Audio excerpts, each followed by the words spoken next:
Bom dia, alunas, bom dia, alunos, bem-vindos ao nosso final aí do bimestre, né, o final do nosso curso aí de Sociologia desse bimestre. A gente já viu o Durkheim, né, o Emile Durkheim, a gente já viu Karl Marx, e hoje a gente vai ver esse cara aqui também barbudo chamado Max Weber, tá? Max Weber, ele nasceu em 1864, filho de uma família rica, né? Ele veio de uma família rica. A família dele é de juristas, né? Letrados. Os pais fizeram faculdade na Alemanha, nasceu na Alemanha. E morreu em 1920, logo ali, né? Nasceu no final da Primeira Guerra Mundial, né? Alguns anos após aí a Primeira Guerra Mundial. E o Weber tem uma visão um pouco diferente desses outros autores também. Os três são chamados de autores clássicos, né? Porque eles estão nessa virada, né, do século XIX para o século XX, né? E estão experienciando o capitalismo, o surgimento do capitalismo, né? O surgimento na verdade não foi nem o surgimento, mas as consequências da revolução industrial, né? Eles estão assim 100 anos depois, né, 200 anos depois, não tanto não, né, mas 100 e poucos anos depois, experienciando isso e pensando sobre isso, pensando nessa nova sociedade que surgiu. E eles são clássicos porque eles estão pensando a partir de uma nova ciência, né? O Weber vai ter um método, né, a gente vai discutir hoje nessa aula o método dele, né, como que ele faz sociologia. Quero que vocês entendam também que o Weber, diferente ele tem diferenças com o Marx e com o Durkheim, mas ele tem uma outra visão, que é uma visão muito mais voltada para o indivíduo. Então, eu vou falar um pouquinho como que o Weber pensou esse momento histórico que ele estava vivendo, né? Ele fez uma pesquisa diferente do Marx, por exemplo. O Marx percebeu o capitalismo, né, a partir do lucro, a partir do capital, né, a partir de um olhar econômico. O Weber não fez dessa maneira. O Weber olhou o capitalismo a partir de um olhar mais cultural, né? Como é que ele fez isso então, Rodrigo? Qual é a diferença? Como é que funcionou isso? Preciso entender essa diferença. O Marx, né, ele olha para o capitalismo, ele olha para as relações sociais a partir da economia, a partir da exploração, né? Exploração do trabalhador, né? A partir do trabalho, um trabalho assalariado. O Weber começa primeiramente analisando os países que foram expoentes do capitalismo, que foram a Inglaterra, né, e os Estados Unidos. E ele fala que tem algo diferente aí nesses dois países do resto da Europa e, né, dos países que estão surgindo na América, que esses dois países são protestantes. Não sei se vocês conhecem o protestantismo, sabem o que é isso, né? Mas o protestantismo, ele é uma religião, né? O Brasil é católico, né? A religião oficial do Brasil, ela é religião católica, né? Ou seja, significa que a maioria da população é católico, né? Hoje já deve ter uma mudança um pouco maior aí, por causa de outras religiões que estão tomando fôlego, né? Mas o Brasil ainda tem esse nome, né, de católico, país católico. A Inglaterra e os Estados Unidos, eles são países protestantes. E aí o Weber percebeu que nos países protestantes o capitalismo surgia com mais fôlego e com mais força. Aí ele foi intrigado. Ele falou, nossa, mas qual é a relação entre esses, né, religião e capitalismo, religião e economia? Então a gente tem que estudar as duas coisas, como é que funciona? Por isso, então, que ele decidiu analisar o protestantismo, né, analisar o capitalismo, e ele fez um livro muito famoso dele, que chama A Ética Protestante e o Espírito do Capitalismo, né? O que isso quer dizer? Aqui, ó, a ética protestante, faltou A, né? A ética protestante e o espírito do capitalismo. Ele quer dizer que o capitalismo, né, que ele está chamando de espírito do capitalismo, né, tem algo no capitalismo que move as pessoas, que une as pessoas, né, que são capitalistas, que vivem no capitalismo, que é a obtenção de lucro, né? Já jogar o spoiler para vocês aqui. Ele percebeu isso, né, assim como Marx, né, tinha percebido isso. Ele entendeu que no capitalismo, todas as pessoas que são capitalistas, que estão no capitalismo, elas visam o lucro, né? Visam a obtenção do lucro. Tá? Mas o que isso tem a ver com a religião? Com os protestantes? Por que é que ele ficou encucado? Ele ficou pensando, poxa, por que nos países protestantes é onde o capitalismo surgiu? Aí ele percebeu que os protestantes, eles têm uma vida cotidiana bastante regrada, né? Uma pessoa protestante, uma família protestante, ela expressa menos emoções, né? São valores do protestantismo. O protestantismo, ele prega que você tem que fazer poupança, que você tem que poupar, que você tem que ter uma vida regrada, você não pode ter luxos, você não pode ficar fora de si, você tem que ser extremamente racional e racionalizar todo o seu cotidiano, né? Então, ó, condenam o ócio, o luxo e a preguiça e valorizam o trabalho árduo e disciplinado, né? Então, uma família protestante, por exemplo, não sei se vocês percebem em séries americanas, né? A maioria das séries, os atores, apesar de não falarem sobre isso, mas eles são protestantes, né? Séries muito familiares, por exemplo, né? A maioria deles são protestantes, né? São famílias, mas a família protestante raiz mesmo é uma família que não mostra muitas suas emoções, né? Condena o ócio, a preguiça, condena o lazer, acha que a vida tem que ser o trabalho, trabalhar, né? Mas é disciplinado, olha, tem que ter poupança. Tudo isso é ótimo para o capitalismo, tudo isso aumenta o seu lucro, né? Se você for disciplinado, ficar estudando, até você não aguentar mais, até fazer isso da sua vida, se você trabalhar todos os dias, acordar, se você organizar sua vida racionalmente, se você poupar, né? A chance de você ter um lucro é muito maior, né? De você ter um negócio, algo de sucesso, digamos assim. E por que eu estou falando de sucesso? Porque para os protestantes, olha como é diferente da gente, né? O sucesso no trabalho significa que você vai para o céu. Na religião protestante, o seu êxito profissional é sinal da salvação espiritual, né? Ou seja, eu não sei se eu vou para o céu ou não. Não sei, né? Mas se eu for protestante, primeiro que eu acredito em céu, mas por aí, né?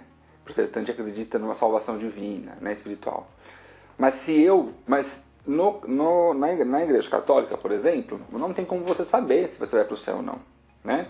Você vai morrer e depois dessa vida você vai chegar lá em algum lugar e alguém vai te dizer, olha, não, você foi bom, você vai para o céu, você foi mal, você vai para o inferno.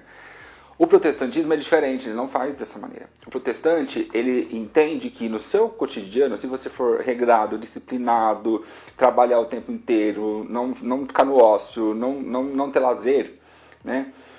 Você vai ter êxito profissional e isso é um sinal de que Deus está falando para você que você vai para o céu. Se você tiver toda essa vida regrada e não tiver êxito profissional, é um sinal que Deus está te mandando que você vai para o inferno. Ou seja, você já nasce condenado a ir para o céu ou ir para o inferno. Você já nasce. Não há o que você faça. Você vai para o céu ou vai para o inferno. Não há. Agora, você pode receber uma dica de Deus para saber qual é o seu destino. Qual é essa dica? Que se você tiver êxito profissional, né, se você tiver sucesso profissional, você vai ser salvo, né? E se você fizer tudo isso e não tiver, né, você não vai ser salvo. Então isso é para a religião protestante. Aí o Weber percebeu isso e percebeu como isso casa completamente com o capitalismo. Como esses dois comportamentos, né, todo o desenvolvimento do capitalismo, do lucro, a invenção dos mercados, da moeda, o aprimoramento dos mercados, né? A gente saiu do mercantilismo, foi uma questão da poupança, né? E aí a gente não tem só mercadorias para venda, mas a gente tem mercadorias em estoque, que é uma coisa muito nova, né? Na história da humanidade, estocar, né? Para o momento oportuno, vender para obter o lucro. Então eu não vou estocar porque eu preciso comer aquela comida, mas eu vou estocar minha mercadoria para um momento que eu precisar, eu vendo, eu vou obter mais lucro.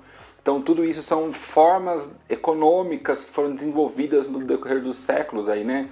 Mas não basta só isso. Para o Weber não basta só isso. Tem que ter um outro comportamento cotidiano, de poupança, de ter uma vida regrada, de ter uma vida disciplinada. Isso, juntando esses dois, fez com que esses dois países se tornassem capitalistas, né? Fez com que esses dois países expandissem o capitalismo, né? E fez com que o capitalismo desse certo, né? Essa é a grande sacada do Weber. Veja bem, o Weber ele não está pensando, ele está pensando nessas relações causais, de causa e consequência, né? Ele está pegando dois comportamentos e juntando e vendo como eles funcionam, tá?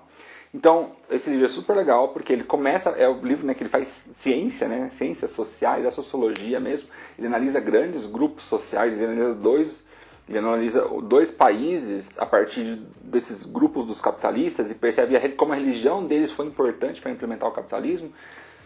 E aí ele começa a desenvolver o método dele e chama esse método de método compreensivo, né? O que é o método compreensivo, então, do Weber, né? É onde ele busca essas relações causais e reconhece a parcialidade da visão do observador. O que isso quer dizer? Que o Weber fala, gente, me interessa ver o capitalismo e a religião, que eu acho que eu consigo encontrar esses laços causais.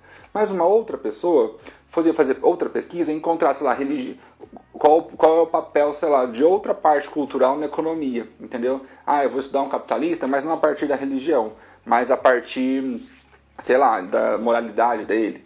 Vou estudar a partir das profissões, né, das profissões que mais estão em voga, não sei. Ele pode pensar de outra forma, entendeu? Mas o importante é estabelecer essas conexões causais, né? E vai ser sempre parcial, né?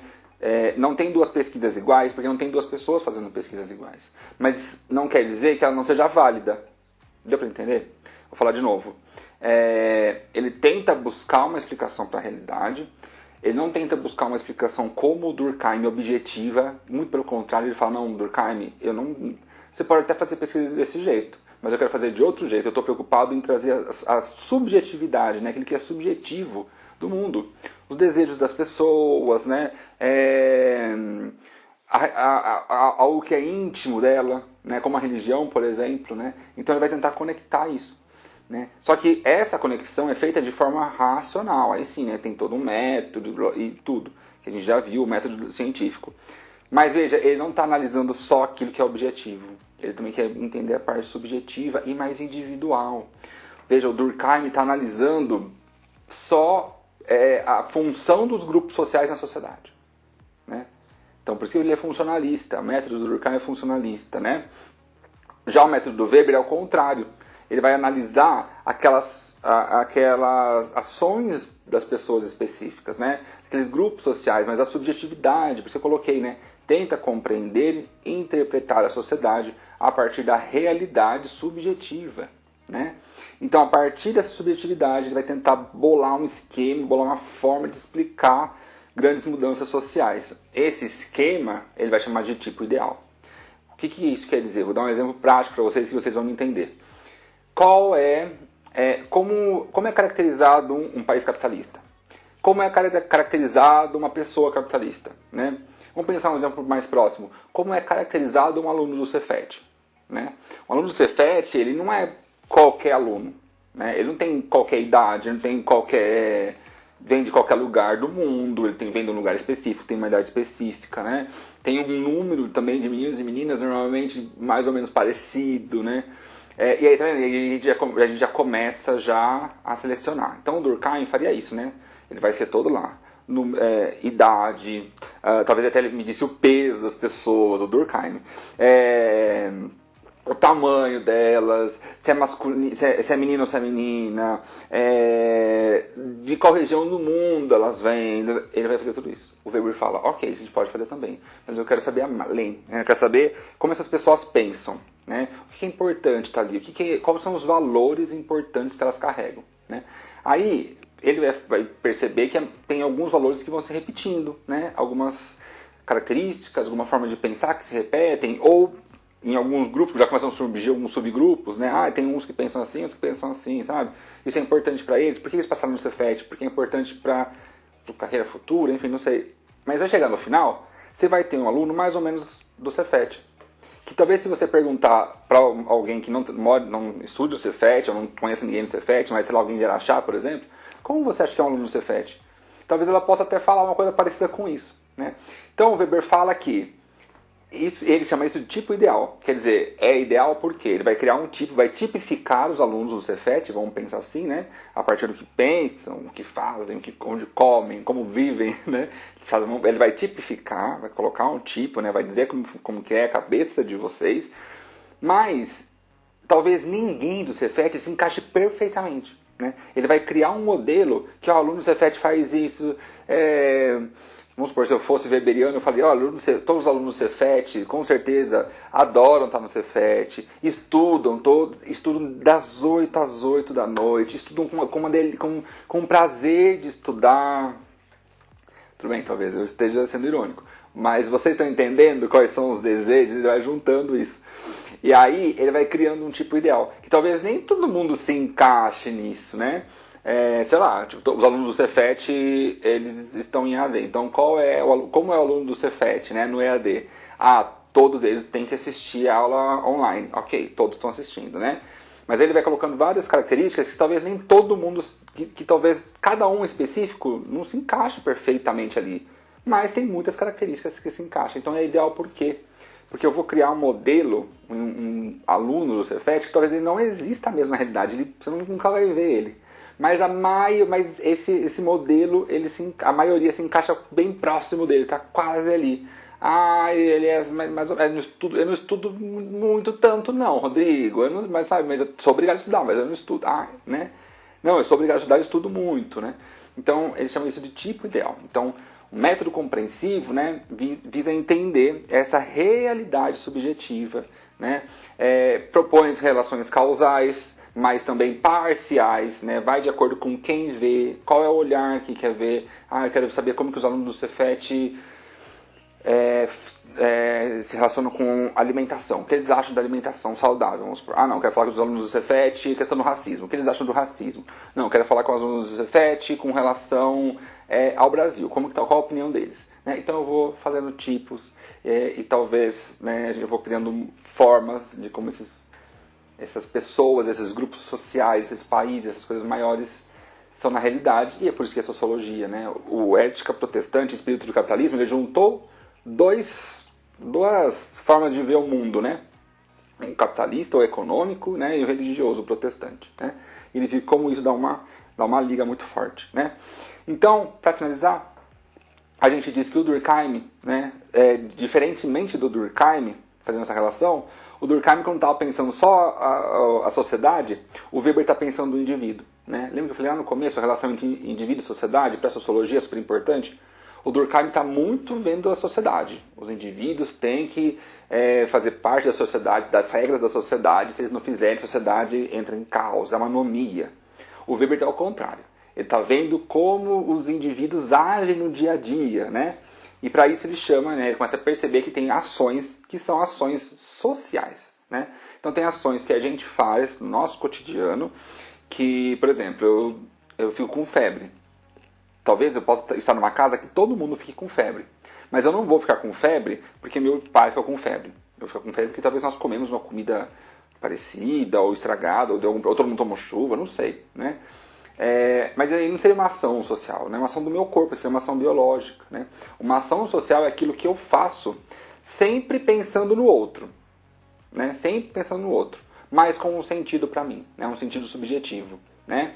Então vamos supor, a roupa. Qual roupa eu vou hoje sair para gravar esse vídeo para vocês? Eu penso, nossa, será que os alunos, será que se eu gravar sem camisa é meio estranho? É estranho. Mas eu tô com muito calor, eu não quero pôr camisa. Mas eu vou pôr camisa, porque não posso, porque os alunos vão achar estranho, né? Então, quer dizer, um desejo meu de ficar sem camisa, de pôr camisa, de escolher tal cor, não sei o que lá, é um desejo subjetivo, né?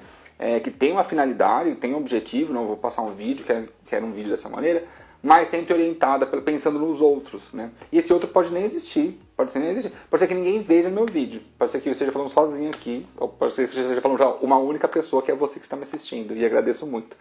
Mas, inclusive, pode ser que eu faça algo que ninguém nem... eu tenho medo de alguma coisa que nem existe. E aí eu tenho que tomar uma decisão pautada no outro. Talvez esse medo seja, inclusive, social. O Weber está falando um pouco disso, tá? Então, lembrando, né, capitalismo, economia, protestantismo, religião, ele vai juntar essas duas coisas, né, essa vida regrada, ele vai criar um método a partir disso, né, um método científico para analisar esses grupos sociais, mas ele está focando sempre no indivíduo, né, e aí nesse indivíduo ele vai ver qual ação do indivíduo, qual ação sua é uma ação social que a sociologia pode estudar, porque se não for ação social, a sociologia não estuda, a sociologia não vai estudar febre. Ah, Rodrigo, mas eu fiquei sabendo que tem um estudo que às vezes a gente consegue fazer que o nosso corpo fique em febre. Um bebê faz com que o corpo fique em febre para chamar a atenção da mãe. Ah, não, mas então peraí. Então talvez essa ideia a gente pode perseguir e ver se ela é verdadeira ou não. Mas ela é social, porque ela está pensando em outro. Será que um bebê entra com febre para chamar a atenção do outro?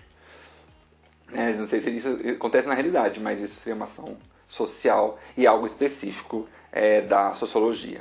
Tá bom? Então, muito obrigado, é isso e até a próxima.